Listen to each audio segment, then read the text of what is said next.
Congratulations on the Thank film, you. Mr. Dan. Thank you. You've worked with Robert De Niro for Las Vegas and Yes. now Al Pacino. Your life is complete. It's done. I'm done. I'm done.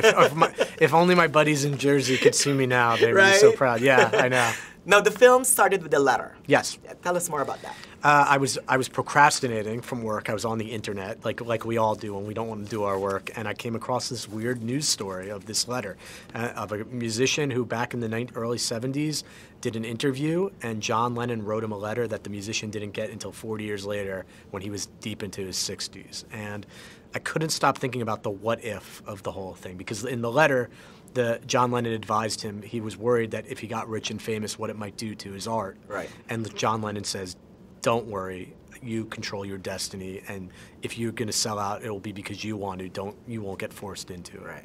Now, here's the magic of your movie is that not only just the basis of that letter story alone, it could have been a melodramatic film, yet there's no ounce of melodramatic moments. I mean, it could have been. That's nice. But it pulls back. That's nice. That's what Al says when he sees it.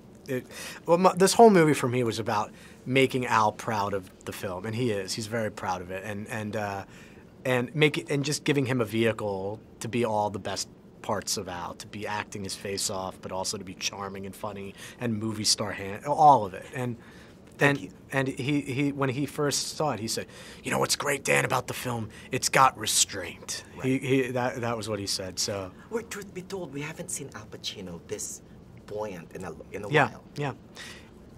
I wrote it for him, and so it's in his, and he's just, once in a while an actor gets a part, I believe, and it just something locks in. I did the movie Crazy Stupid Love, and I remember being on set and watching Carell do it and just saying, oh, he's so great doing this, because these type of movies that are funny and have a little heart, there's a thing that either happens or it doesn't happen, and you can't quite explain it, right? Like, it just kind of happened. And I remember Al came onto set and he was in the outfit, and I was like, oh, he's just locked in. Right. He's locked in on this guy, and it comes across, I think. And I was telling Annette this too earlier, is that, as big as an actor he is, or as big as a character that he's playing, he disappeared in the role. Yeah.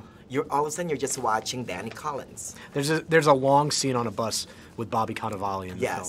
And it's basically a 7-minute conversation between two people. It's not I'm not going to win any awards for camera work on it. It's 2 shots in each guy. Right. And you're just with Bobby Canavale and Al Pacino having a very intense, heated conversation.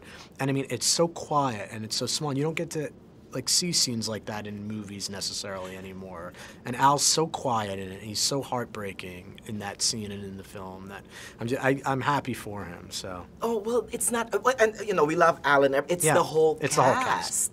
Even Hope. I know. Giselle, I love her. Isn't she incredible? Yes. This little girl. At first I was like, what the heck? Why is this kid is she overacting? Yeah. But then you got it. And then I'm like, she's improvising. She would sit with Al Pacino on set, improvising. I would say, Giselle, talk to Al like you're, or I'd say to the little girl, Giselle, talk to him like you're just talking about your drawing. And she would sit and explain him the drawing, and Al obviously can hang with anybody sitting and doing method kind of improvisational acting. And I mean, this little 6-year-old girl she's off the charts. Oh, and that line, by Hope, I was paying attention. It was repeated twice. Yeah. And the one when it was repeated, it's that character, that's the art developed. Yeah. I'm like, oh, so I love that line. That's very sweet. My favorite line in the film. Thank you. That's really But I want to say, welcome, Hope. Oh, right? Thank you. Good luck again. That's nice. Thank you again. Thank you.